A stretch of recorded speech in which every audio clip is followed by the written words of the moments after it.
The press briefing has just concluded here at the St. George's Wellfields Park. We do understand that the water that will be coming out from this particular system will add an additional 10 million litres per day to the system of the Nelson Mandela Bay. But with that being said, we are not out of the woods yet. People are still encouraged to use 50 litres per person per day. But joining me today is the Water Distribution Manager, Joseph Tsatsire. Joseph, let's just first start off by, wrapping the augmentation projects that the municipality has embarked on over the years. During the Barry Martin's speech, he spoke about, since 2013, you've been exploring groundwater. Just take us through that. Thank you very much. Thanks for the opportunity. I think over the years, since 2010, as rightly said, we have embarked on augmentation scheme, in terms of our bulk reticulation. In total, we have spent over 1.2 billion trying to add water into our reticulation grid. I think it was a technical decision that we need to diversify our water mix to include groundwater as well. We have got 4 groundwater projects that we have commissioned. One is Kuchakop. That's going to give us 10 megalitres of water on a day-to-day basis. We are scheduled to complete the project and commission it, end of this month. That is March 2023. We'll get actually 10 megalitres of water into our grid. The second project is Mokro project. That's going to give us 4.8 megalitres of water on a day-to-day basis. That project was launched and commissioned in November last year, 2022. We are currently getting water out of it, and obviously we are benefiting areas like the Neve industry, including Sydenham as well. We are actually benefiting from that project. And the third project is St. George's, which we are currently standing on now. It's going to give us at least 2 megalitres of water on a day-to-day basis. And this water going to be used, as said, to the harbour, the city central, including, the municipal offices as well.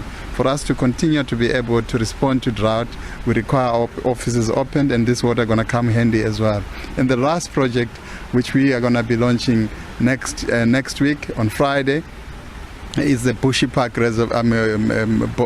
scheme that's going to give us at least 10 megalitres of water on a day-to-day basis. And I think that's going to be one of our saving grace as well to us. Having at least some kind of security to the western side of the city. Obviously we want to fill up Emerald Hill. That gives us the western side, including the southern side of the city as well. We do understand that the municipality has also embarked on awareness campaigns, Joseph. Let's just speak in terms of demand and supply, in terms of consumption in the city. How are you guys doing with that, in actually lowering the consumption? We do understand it was a concern that, the water consumed compared to the demand or to the supply that the municipality has been problematic. Just give us an update on that.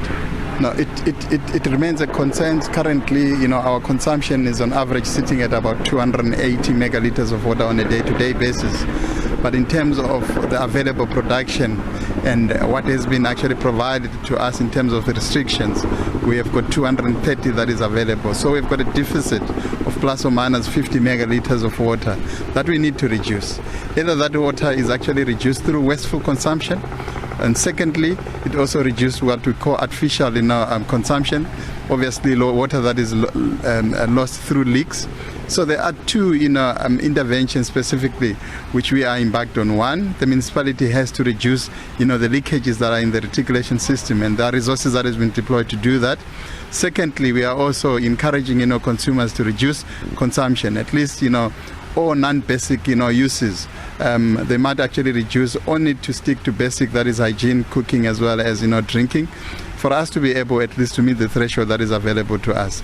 And I think we have started with outreach programs where the mayor and political leaderships are involved to actually urge residents, but on the same token as well, we are actually, from the municipal point of view, we are actually dealing with leaks as they appear themselves in the system. Yeah. Speaking about leaks, we do also understand it's a moving target, but with that being said, we also understand that the issue of aging infrastructure is also a major contributor to this, and it's not something that could be done overnight. Definitely, but I think as a short term, we would like to plug as many leaks as we can. rightfully say we are taking a long view as well in terms of how to deal with it. They're going to be quite substantial investment that's going to go into replacement of pipes, and I think you're going to see into our coming budgets as well. They're going to be huge, resources that's going to be allocated to replacement of pipelines, and this actually going to deal with leaks, in the long term. The more we have got newer infrastructure, obviously we're going to reduce, your leakages. But again, we have invested a lot quite in pressure management. We are actually reducing our pressure in the reticulation system to actually avoid, water that's lost excessively due to high pressure that is actually exerted on our pipes.